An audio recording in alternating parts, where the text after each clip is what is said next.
Hello and welcome back to the channel, or if you're new, welcome to the channel.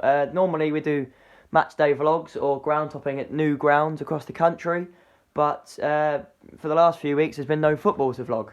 So now I've decided that we're going to get some content across and we're going to do a podcast series based on Portsmouth, based on world football.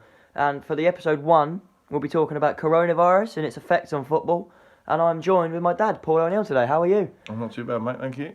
Good. And what do you think of the situation on coronavirus at the minute? Well, it's sad that there's a lot of people getting ill and a lot of people dying. But hopefully, things will progress and get better as time goes on. And do you think anything drastic should be done in football just yet? Or do you think we should hold out and wait for maybe to see what happens in the future with coronavirus? I personally think that if needs be, we should just cancel next season, not this season, and finish this season, whenever that may be, whether it be August, September, October, whenever,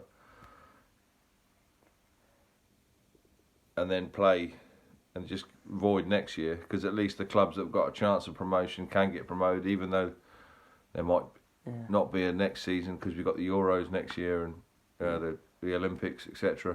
I think it'd be best to finish this season whenever we can, whether that be in 2 months, 3 months, 4 months, 6 months, whenever, because at least that gives everybody a fair chance to go up, go down, get promoted. Playoffs can be finished, things like that. Pompey can go to Wembley in the Checker Trade final. Yeah, even if it's in December. I think that'll be the best way to do it. Yeah, obviously everyone wants this season to finish. I don't think it would be fair to call it off just yet, because obviously the amount of, not just the financial involvement in football nowadays, where clubs would just lose money by playing games, especially behind closed doors. A lot of clubs, maybe the Premier League clubs don't, because they can afford to not play with, they can afford to play without fans there, because they earn enough from TV.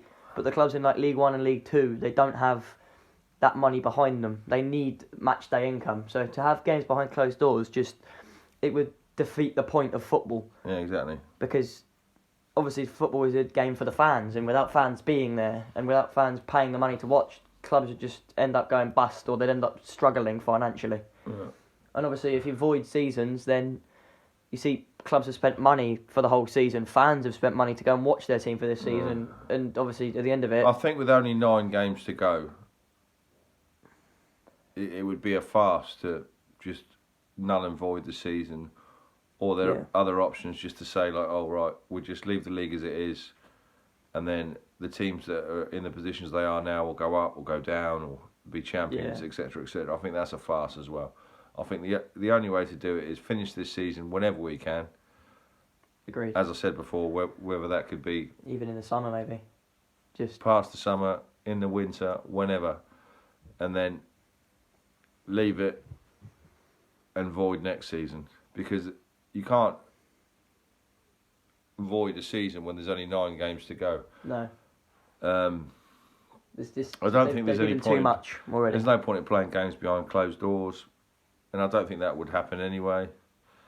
No. I think we should just, whenever we can, finish the season and then go from there. Whether that means next season is null and void, so be it. Yeah. But at least teams will have the chance to get promoted, chance to stay up, and the chance to win silverware. To prove themselves for the season as they've been so far. Otherwise it's a complete waste of time. That's my personal views. So basically, the news that came out today obviously was that the Belgian First Division had been cancelled. It had been finished for the season, with the team currently placed in top being given the title anyway. What are your thoughts on that? I think that's completely and utter joke. Yeah. Because that basically ruins. So I don't know how many games they had left in Belgium, but I don't really know. But all those teams that have worked so hard for X amount of games, to suddenly give it. I mean, I understand it in the English Premier League, because Liverpool. Yeah, they're far beyond anyway. They're not going to get. You caught. can't null and void a season in the Premier League when you've got a team like Liverpool. I'm not saying I like Liverpool or dislike them. Yeah, we're Pompey obviously, but But when a team's when 27 points clear, and there's only 9 games left, how can you then say the season's null and void? They haven't won the league for 30 years. I mean, they haven't won the Premier League, have they? Which obviously that's a massive, not just thing for the fans, but psychologically, it's that can't happen. I mean, in my view, I mean, even if they do play next season, yeah, or even take out the cup competitions. Yeah, that's a possible. Obviously, in a lot of countries, they're thinking of different ways to sort it out. Obviously, any league below National League South at the minute and National League North has been cancelled and voided, which obviously National League clubs now don't have the chance. And if that was to be carried on, you'd have clubs, especially teams like Barrow, who are currently sit top by quite a margin at the National League. For the first time in, at least a long time, they're going to get into the Football League. And for a club like Barrow, that would do them the world of good. Like the financial side of that as well, for a club like them, who they're not as big a club as teams like Leyton Orient, as your Wrexhams, as teams like that are in the National League before and have gone up maybe. And they now have the chance to prove themselves as a Football League outfit. I think it's a bad situation everywhere, and obviously football comes lower down the pecking order. Yeah, football. In terms of, obviously this is people's lives, people's health. It's family as well. People's family, completely understand. Proportionately, football obviously is the most important thing at the minute. In terms of like moving forward with the football season and things like that, I personally think we should finish the season whenever possible. I think we finish it when it's all over. I think, it's like, whenever it is. I totally agree with Blake. I think we should finish it whenever it is feasible. Whether that be January, whether that be... And I don't think we should not finish it just so we can start another season, because I think that would be a farce as well. So I think we should finish the season whenever, whether that be, like I said before, whether that be June, July, August, September, whenever. Well, it's mainly as well because... And then go from there, because I personally think that you can't avoid the season with 9 games left. Definitely with not. Teams fighting for promotion, trying to stay up in leagues and things like that. I think that's just not a feasible scenario at all. Yeah, of course. But you also have to look at it and think, teams in League 1, League 2 and the Championship, especially in England, have playoffs. And if they were to end the season now and go off positions in the table, first and second to go up in League 1, but teams in the playoffs who still would have that fight to still gain a chance to go up. What are they going to do about that? I can't see that happening anyway, even in the worst case scenario. I can't see them saying, right, we're going to finish the league now, and anyone that's in the position they are, that's it. Yeah, because I agree in terms of that would be fair in terms of Liverpool, but that wouldn't be fair in terms of if you're in the Championship, teams at the bottom, teams at the top. Well, even in same as League 1, same as in League 2. You see Pompey at the minute, we're chasing down that second place in the league. Obviously, Coventry look like they're going to win the league, obviously, but you look at it at the minute and you're seeing Oxford, Rotherham, all in that dogfight. Even Sunderland in the dogfight to go up. Yeah, but definitely. Now what? That's not acceptable. I think the league should be played on and finish whenever. Yeah. And then whether it's a case of next season there's a smaller amount of games, or the cup competitions of every cup competition, league, FA Cup, even the Champions League is all just scrapped, suspended for a year. Yeah. I think that would be a better solution. Obviously, we got into another issue now with clubs with players' contracts that are running out. And you look at, especially Portsmouth, we've got Christian Burgess, a centre-back, who's one of the key members of our team that's looking to get promoted. His contract's up in June. And if this season continues over past June, what will they do? Are they going to... That's true, mate. Because that's true. What if, he wants to sign a new contract, but he's not sure yet, and we don't know what the situation is? It's not just the fact that, obviously, he's a very integral part of the Portsmouth squad. Yeah, certainly. But what they're going to... you want to sign him on a new contract, but when is that going to be from? When is that going to end? Because, obviously, it's like, you want him maybe for three more seasons, but when's the next season going to start? Because if you sign him for another 3 years in June, what if the season doesn't start again until next January? I mean, that's something for every football club they've got to sort out. That's not just in terms of players that have contracts run out. That's in terms of loan players as well. I mean, we've got a few loan players. We've got Seddon, we've got Raggett, McGee and all these players, loans coming to the end. How will that? But I presume, especially for finishing the season, you wouldn't know. I presume there must be a thing in place where all this can be extended. This isn't, they've got to. But as well as this, obviously, we get back onto the point of Wembley. We've sold 50,000 plus tickets. Yeah. What they're going to do if they can't now surely call Wembley off. I think we should play Wembley on Christmas Day. Right, no, thanks for the comedy, but that's a joke, guys. but you got to look at it like that would be good though, bloke. It would be interesting, wouldn't it? But I don't think they'd go ahead with that. No. I think if this season does get voided, you still play the Checkatrade Trophy because it's the final. Yeah. No one's going to play in the Community Shield. Yeah, so play that Wembley final then. Yeah, totally agree. Because you look at it and all right, Salford, they fought hard to get here. I mean, they may not be the biggest of clubs, and they may not have sold 4,000 yet, but they fought hard to get to this final. Yeah, and I like Salford to go there just so we can smash them 5-0.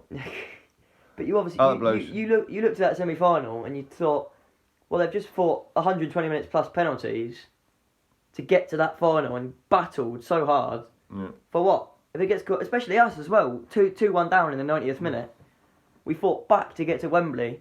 Our fans have now sold over 50,000 tickets. Yeah. Neither club can afford to refund all those tickets, can they?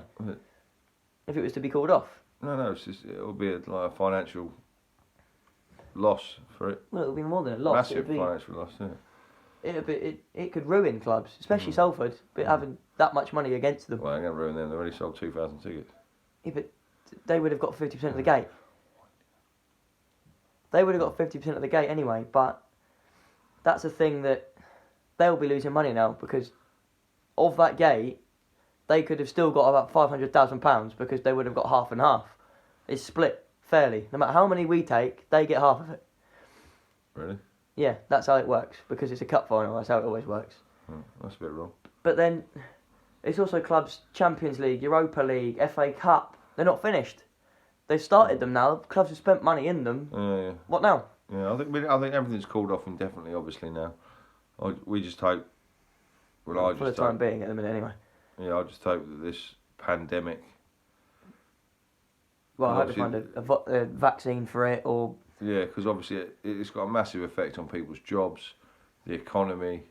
I mean, people are off work at the moment. Don't know if they're going back to when they're going back to work. If they're going back to work, when they're getting paid, if they're getting paid. It's a complete. Obviously, linking back to football again with. It's a sad situation all with round. Mike Ashley at Newcastle, where he's a knob. Yeah, but he's come in and said that he's not going to be paying the non-playing staff because he doesn't want to. He definitely has, and he also wanted Sports Direct to stay open. But yeah, well, he can't. They're his staff. They're contracted to him. He's still got to pay them. They're now out of work. Well, the bloke's an idiot. Well, I'm not going to disagree with you there because obviously we're not familiar with Newcastle Football Club, but we can see what's happening. Someone should drown him. Let's not take it that far. But from an outside point, we can see exactly what he's doing to that football club, and it's historically they've been winning first divisions. He's all out for himself. That man. Yeah, he's all out for himself. Profit. He doesn't care about the actual football club. But there's a lot of these owners nowadays, isn't there? There is completely. Obviously, you get Roman Abramovich at Chelsea. He's done a very good job at Chelsea, obviously giving them the money what they needed. Yeah, but he's put money into the club. But he's done that. But now, what's Mike Ashley put into his club? Obviously, he's put nothing in. Let's be honest, he hasn't. Abramovich won the European Cup. Yeah, but what I'm saying is now. But now, Abramovich, what's he doing? He's been told he got told he couldn't have a visa in the summer, and the new stadium was put on hold. He basically said, right, if I'm not in the country, I'm not building you a new stadium. But and even like City's owners have spent too much money. So where's that medium? You want a team like Wolves? Look at them now. Yes, they've spent money, but they've spent it wisely. Good side. You look at the signings they've made, like Jimenez. You look at in goal Patricio. You look at Moutinho. And even Doherty at right back, he's a very good addition to that squad. And he wasn't bought for that much. And they've built a squad what Nuno wanted, and he's obviously now pushing in Europe, and they're looking like they could win that competition, aren't they? Good side. But you need to. It's a huge problem for not just football. Obviously, that's a minor point in the world when it comes to coronavirus, but that it's a problem for the economy of countries in Europe and around the world.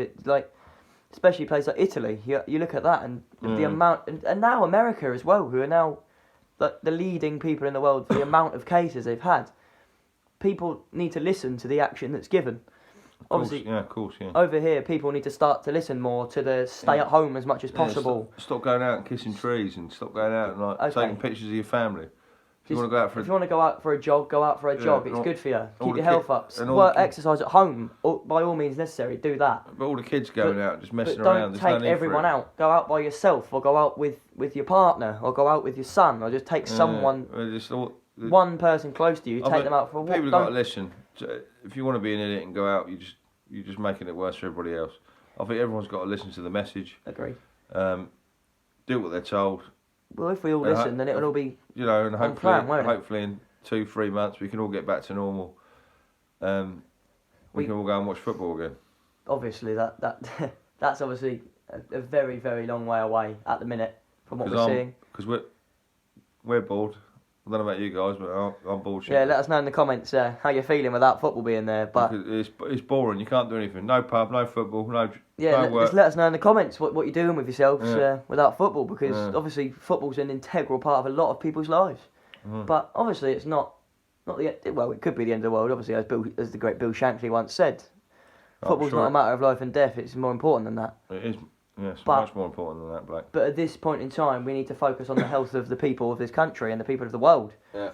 When you're having thousands and thousands of people dying, you need to find a solution. And obviously, Johnson has put in place the lockdown, which obviously you're still allowed out. But if more and more people stay home, then less people will be getting this very bad virus for people to get. Obviously, it's respiratory disease, which means if you have asthma, it could affect you even more.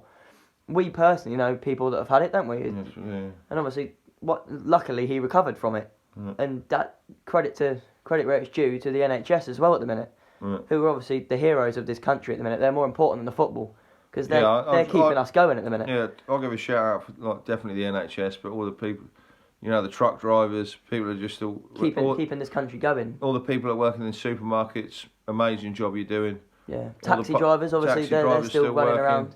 Train drivers still working. Post office workers still working. Anyone that's still out there at work and maybe watching this video, we appreciate everything you're doing for this country at the minute. Shout out. Literally, let us know in the comments if any of you are NHS workers or still at work, because obviously at the minute this country is being run not being run by you, but it's being kept afloat by you. Yeah, without people like you, we'd be screwed. We would be. Yeah. Without the NHS at the minute, people would just. They wouldn't have anything. They'd be getting the virus and just having to kind of see what happens. Whereas with the NHS, massive shout out to everyone that's working, teachers as well. Anyone that's teachers of key anyone in the army, the armed forces. My brother's in the armed forces. Yeah, he is. Just, delivering medical equipment where it's needed. Medical equipment. Anyone works in the GP surgery. Anyone that's still working, no matter what field you're in, fair play to you. Yeah. And everyone out there, whether you're working or not, stay safe. Stay safe. And the key message the government put across, stay at home. Definitely. Unless you need to go out for supplies, for maybe a run, for maybe to walk the dog. Well, me and Blake got a final word for everybody. Play out Pompey. And stay safe. Yeah. Anyway. Out the Blues. Can we hit maybe... how many likes should we hit on this video? I reckon at least 1,000, mate. I don't know. No. Realistically, how many? Oh, I don't know. How many? Go on. 500? 5. Yeah, 5. 5, that's pathetic. Dad, that's not... It doesn't work out well at the minute. The channel's not that big yet. Yeah. 5 likes and... Anyway, spread the love. Can we get to 200 subscribers by the weekend? That's obviously the aim, is it not? Yes, it is. And we'll join you with another podcast tomorrow night. Anyway, stay safe, people. Play out Pompey. And everyone, appreciate the NHS. A big clap for the NHS at 8 o'clock. Yeah. Thank you, and see you all later.